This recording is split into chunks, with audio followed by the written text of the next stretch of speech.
Stock markets are going up like crazy. March के low से Nifty almost 40% तक बढ़ चुका है और ये मोमेंटम अभी भी चालू है। अब जो लोग मार्केट में इन्वेस्टेड हैं या जो नया इन्वेस्टमेंट करना चाहते हैं, उन सबके मन में यही सवाल आ रहा है कि क्या स्टॉक मार्केट ओवर वैल्यूड है, क्या स्टॉक्स ओवर बॉट हैं। आइए इसी टॉपिक पर बात करते हैं इस वीडियो में। नमस्कार दोस्तों, मैं अमनप्रीत कोहली लोगों को स्टॉक मार्केट पे, वेल्थ मैनेजमेंट पे, पैसे को कैसे इन्वेस्ट करते हैं, ग्रो करते हैं और मैनेज करते हैं, इन सब चीज़ों पे ट्रेन करता हूँ। अगर हम इस चीज़ के पीछे रीज़न जानना चाहें कि ये स्टॉक मार्केट रैली के पीछे की असली वजह क्या है, आजकल मार्केट में तो इस बात पर भी चर्चा है कि एक new wave of retail investors आई है मार्केट में। दैट मीन्स इस लॉकडाउन, इस वर्क फ्रॉम होम के माहौल में बहुत से नए रिटेल इन्वेस्टर्स स्टॉक मार्केट में एंटर हुए हैं। वो भी एक काफ़ी बड़ा रीज़न है स्टॉक प्राइजेस के ऊपर जाने का। बट मेजर रीज़न जो हम सब जानते हैं और जो कि ड्राइव कर रहा है मार्केट को, वो है लिक्विडिटी। और क्योंकि इंडियन स्टॉक मार्केट्स बिल्कुल क्लोजली लिंक्ड हैं ग्लोबल स्टॉक मार्केट से, जैसे कि यूएस की स्टॉक मार्केट से, तो वहाँ पर जो लिक्विडिटी इंजेक्शन दिया गया है इन यूएस स्टॉक मार्केट्स, उससे ये स्टॉक प्राइजेस ऊपर जा रहे हैं। यूएस इकॉनमी में इस टाइम चल क्या रहा है ये समझाने के लिए आप स्लाइड पर देखिए, दो पिक्चर्स दी गई हैं। एक जो है प्लास्टिक ग्लास है और दूसरा जूस बॉटल है। सो कंसिडर कीजिए कि बिजनेसेस, ये जो प्लास्टिक ग्लास है वो बिजनेसेस को रिप्रेजेंट करता है। तो हुआ क्या है कि प्लास्टिक ग्लास के नीचे एक होल हो गया है। दैट मीन्स बिजनेसेस की जो सेल्स हैं वो ख़त्म हो गई हैं कोरोना वायरस और लॉकडाउन के चलते। तो उनके बिजनेसेस में होल होने का मतलब उनके लॉसेस माउंट हो रहे हैं बिकॉज सेल्स नहीं हो रही हैं। और ये जूस जो है वो फ्री मनी को रिप्रेजेंट करता है। तो बिजनेसेस जो कि एक्चुअल में लॉसेस कर रहे हैं, उन्हें गवर्नमेंट पंप अप कर रही है लिक्विडिटी इंजेक्शन देके। तो फ्री मनी जब तक उस ग्लास में, चाहे उस ग्लास के नीचे होल है, तब भी जब तक फ्री मनी उस ग्लास में फ्लो होता रहेगा, किसी को कोई असर पता नहीं लगेगा बिकॉज अभी होल छोटा है। तो अब गवर्नमेंट ने क्या बोला, यूएस की गवर्नमेंट ने क्या बोला, आप पैसा नहीं बना रहे, आप लॉसेस कर रहे हैं, but don't worry, we are there to support you, we will give you free money. So उन्होंने 1.5 ट्रिलियन डॉलर्स का फ्री ब्लैंक चेक दिया है बिजनेसेस को। सो जबकि बिजनेसेस लॉसेस कर रहे हैं, तब भी technically they are not making any losses because they are getting free money for that. So अब होता क्या है, अगर हम समझें स्टॉक प्राइजेस ऊपर कैसे जाते हैं। अब बिजनेसेस जब ईयर ओवर ईयर अर्निंग्स में ग्रोथ करते हैं तो स्टॉक प्राइजेस ग्रेजुअली ऊपर जाते हैं। बिकॉज सपोज कीजिए अगर मेरा बिजनेस एक साल 100 करोड़ कमा रहा है और नेक्स्ट ईयर एक्सपेक्टेशन है कि मैं 500 करोड़ कमाऊँगा, तो क्योंकि बिजनेस जो स्टॉक वैल्यूएशन है वो अर्निंग्स पे ही डिपेंडेंट है। तो अगर अर्निंग्स की उम्मीद है 100 करोड़ से बढ़कर 500 करोड़ हो जाएगी, तो स्टॉक प्राइजेस ऑटोमेटिकली ऊपर ही जाने हैं। बट अभी के सिनेरियो में हुआ क्या है कि बिजनेसेस की अर्निंग्स ग्रो नहीं हो रही, रैदर वो ख़त्म हो गई हैं, रैदर लॉसेस कर रहे हैं। बड़े बड़े बिजनेसेस वहाँ पर लॉसेस कर रहे हैं, यूएस में, इंडिया में, कहीं पे भी, globally every business is impacted. Businesses जबकि लॉसेस कर रहे हैं, बट क्योंकि उन्हें फ्री मनी का इंजेक्शन दिया गया है, इसलिए without actual earnings stock prices are moving up. अब गवर्नमेंट का ये लिक्विडिटी इंजेक्शन देने का पर्पस क्या है? उनका ये सोचना है कि अभी हम आपको फ्री मनी देते हैं, अभी हम आपको एम्प्लॉयमेंट बेनिफिट देते हैं, जो लोग जॉब्स कर रहे हैं उनको अभी हम आपको फुली सपोर्ट करते हैं। बट जैसे जैसे ये फ्री, उनका ये मानना है कि ये जब तक ये फ्री मनी ख़त्म हो जाएगी तब तक कोरोना वायरस की सिचुएशन भी इंप्रूव हो जाएगी and businesses will be back to normal. So वो अपने पैर पर खुद खड़ा हो पाएंगे और फिर इकॉनमी अपने पैरों पर दौड़ पाएगी।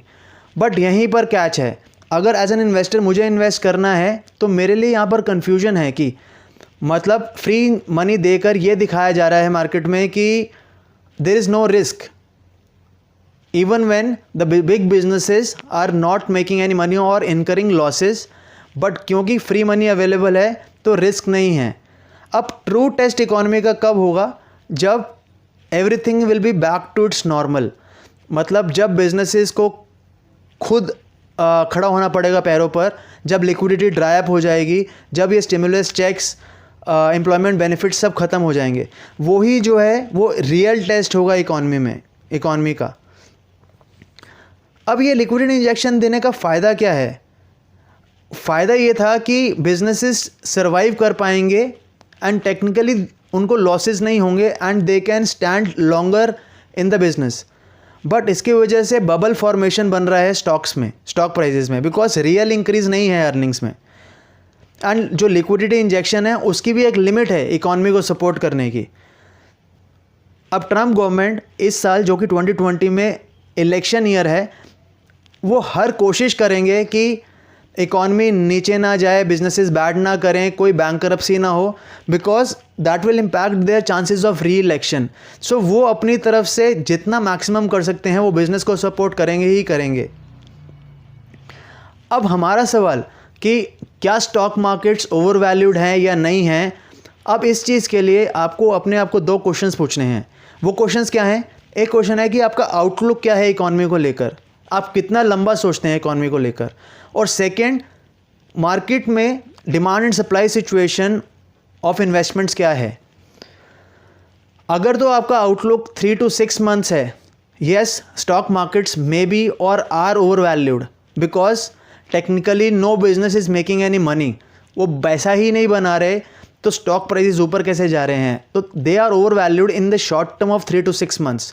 But in case you have an multi year outlook, तो we have seen in the past as well many recessions after recessions कि stock markets and economy gradually they move up in the long term. So अगर multi year outlook है तो maybe not that much overvalued. So ये उस पर depend करता है। Second चीज़ है कि डिमांड एंड सप्लाई सिचुएशन क्या है। पास्ट में हमने रिसेशंस में देखा है कि अच्छे बिजनेसेस जो एक्चुअली अर्निंग्स के साथ साथ ऊपर जाने चाहिए, पर कई बार जब डिमांड सप्लाई सिचुएशन में मिसमैच होता है, दैट मीन्स लोगों के पास पैसा नहीं है इन्वेस्ट करने को, तो एक बिज़नेस जो अच्छा भी कर रहा है उसका प्राइस शॉर्ट टर्म के लिए नीचे आ जाते हैं बिकॉज पैसा नहीं है, लिक्विडिटी नहीं है उस शेयर को ख़रीदने के लिए।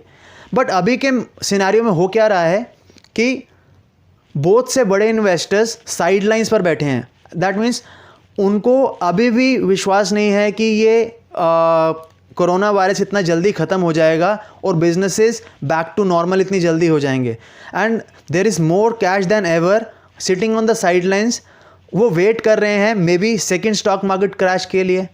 आई डोंट नो कि सेकेंड स्टॉक मार्केट क्रैश होगा ही या नहीं होगा, but yes even if you have a multi year outlook, वहाँ तक पहुँचने के लिए you will actually see a lot of volatility and maybe a serious downfall as well.